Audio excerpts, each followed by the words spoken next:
Assalamualaikum warahmatullahi wabarakatuh. Perkenalkan, nama saya Muhammad Septian Putra Nurmalik dengan NPM 2410357. Lalu rekan-rekan saya.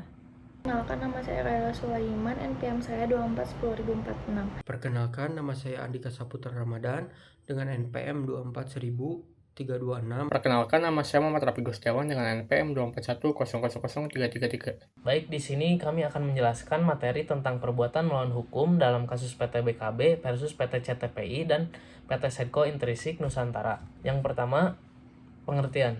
Perbuatan melawan hukum atau PMH merupakan salah satu instrumen penting untuk menegakkan keadilan dan kepastian hukum dalam hubungan antara subjek hukum, baik individu maupun badan hukum. Berdasarkan ketentuan pasal 1365 Kitab Undang-Undang Hukum Perdata atau KUH Perdata, setiap perbuatan yang melanggar hukum dan menimbulkan kerugian bagi orang lain mewajibkan pelakunya untuk mengerti kerugian tersebut.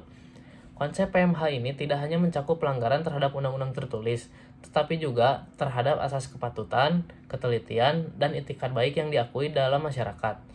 Dalam konteks korporasi modern, PMH sering muncul dalam bentuk penyalahgunaan kewenangan, pelanggaran perjanjian, serta tindakan tidak profesional yang mengakibatkan kerugian bagi mitra usaha maupun negara. Selanjutnya ada rumusan masalah. Yang pertama, bagaimana bentuk dan unsur-unsur perbuatan melawan hukum yang terjadi dalam kasus sengketa antara PT BKB dan PT Cipta Televisi Pendidikan Indonesia terkait pelaksanaan RUU PSLB serta klausul arbitrase dalam perjanjian penanaman modal. Lalu yang kedua, bagaimana pertanggungjawaban hukum dan penerapan prinsip perbuatan melawan hukum dalam kasus bank garansi bodong antara Departemen Pekerjaan Umum dengan PT Sedco Intrisik Nusantara berdasarkan putusan Badan Arbitrase Nasional Indonesia atau BANI. Selanjutnya ada PMH dalam hukum dagang. PMH dalam hukum dagang adalah setiap perbuatan yang dilakukan oleh pelaku usaha atau badan hukum dalam kegiatan perdagangan atau bisnis yang melanggar hukum, hak pihak lain, prinsip kepatutan atau itikat baik sehingga menimbulkan kerugian ekonomi bagi pihak lain. Lalu kedudukan PMH dalam hukum dagang. Hukum dagang pada dasarnya mengatur hubungan-hubungan komersial yang bertujuan mencari keuntungan. Namun, tidak semua perilaku bisnis dapat diatur secara rinci dalam perjanjian atau peraturan tertulis. Oleh karena itu, PMH memiliki kedudukan penting sebagai yang pertama, instrumen perlindungan hukum bagi pelaku usaha yang dirugikan, yang kedua, alat korektif terhadap praktik bisnis yang tidak adil, lalu yang terakhir ada pelengkapan hukum kontrak atau perjanjian dalam sengketa dagang. Lalu yang berikutnya, bentuk perbuatan melawan hukum dalam dunia usaha, yaitu yang pertama dilakukan dalam kegiatan bisnis atau perdagangan. Perbuatan terjadi dalam rangka menjalankan usaha seperti kerjasama bisnis, investasi, distribusi, atau pengelolaan aset usaha. Lalu yang berikutnya, pelakunya adalah pelaku usaha atau badan hukum. Subjek hukum perbuatan melawan hukum dagang umumnya adalah perseroan terbatas yang bertindak melalui direksi atau organ perusahaan. Lalu yang berikutnya, yang ketiga, kerugian bersifat ekonomi dan komersial. Kerugian dapat berupa kerugian finansial, kehilangan keuntungan, atau terganggunya kelangsungan usaha. Yang keempat, menitik beratkan pada prinsip itikat baik dan kepatutan.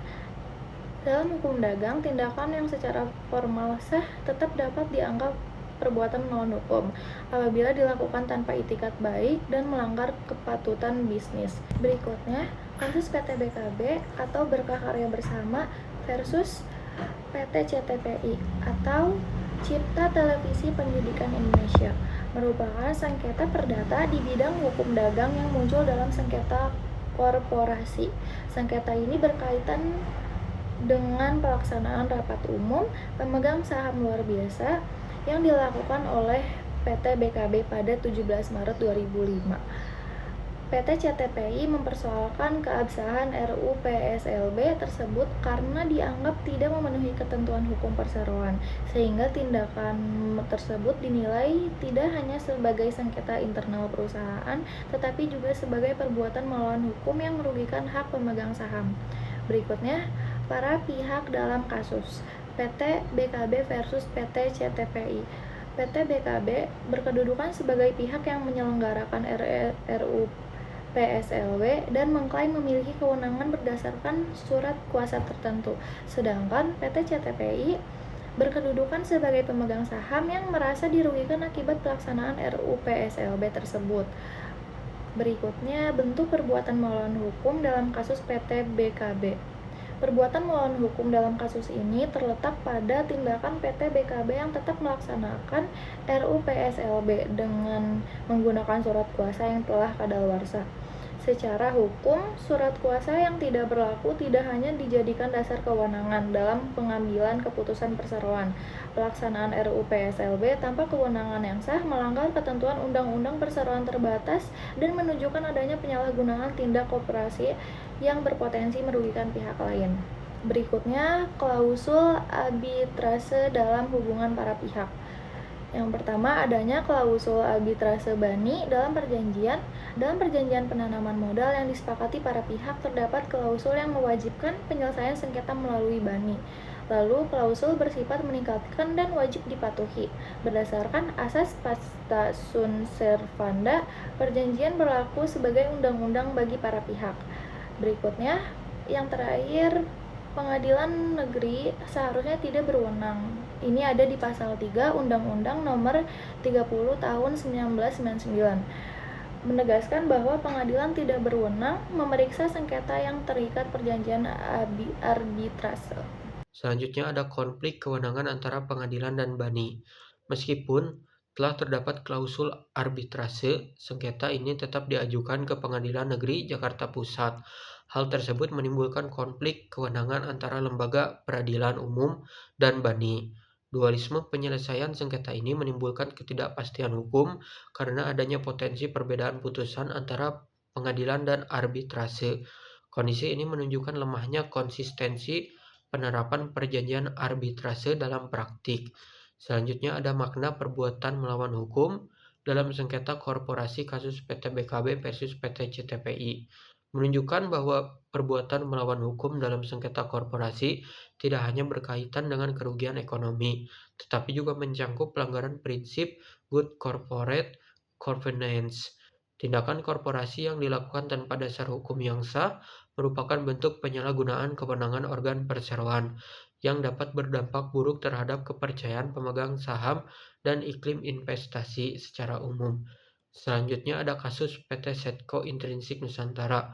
Kasus PT Sedco Intrinsik Nusantara berkaitan dengan proyek pengusahaan jalan tol Pandaan sampai Malang. Dalam perjanjian dengan pemerintah, PT Sedco diwajibkan membayar garansi sebagai jaminan pelaksanaan proyek. Namun, ketika kontrak diputus dan jaminan hendak dicairkan, diketahui bahwa bank garansi yang diserahkan ternyata tidak sah atau palsu. Peristiwa ini menimbulkan sengketa hukum yang serius. 3. Kali ini saya akan menjelaskan bentuk perbuatan melawan hukum dalam kasus PT Sedco. Tindakan PT Sedco menyerahkan bank garansi palsu merupakan perbuatan melawan hukum karena melanggar asas kejujuran dan itikat baik dalam hubungan bisnis. Perbuatan ini tidak hanya melanggar hukum perdata tetapi juga berpotensi melanggar hukum pidana karena mengandung unsur pemalsuan dokumen dalam konteks hukum dagang. Tindakan tersebut sangat merugikan pihak lain dan mencederai kepercayaan dan hubungan kontraktual. Lalu pemenuhan unsur PMH dalam kasus PT Sedco. Adanya perbuatan yang pertama itu adanya perbuatan melawan hukum. Penggunaan bank garansi palsu bertentangan dengan hukum dan kepatutan. Lalu yang kedua adanya kesalahan serius. Tindakan dilakukan dengan kesengajaan atau setidaknya kelalaian berat. Lalu yang ketiga adanya kerugian nyata. Kerugian negara mencapai sekitar 26,09 miliar rupiah. Lalu yang keempat adanya hubungan sebab akibat. Kerugian timbul langsung akibat penyerahan bank garansi palsu. Lalu penyelesaian sengketa melalui bani.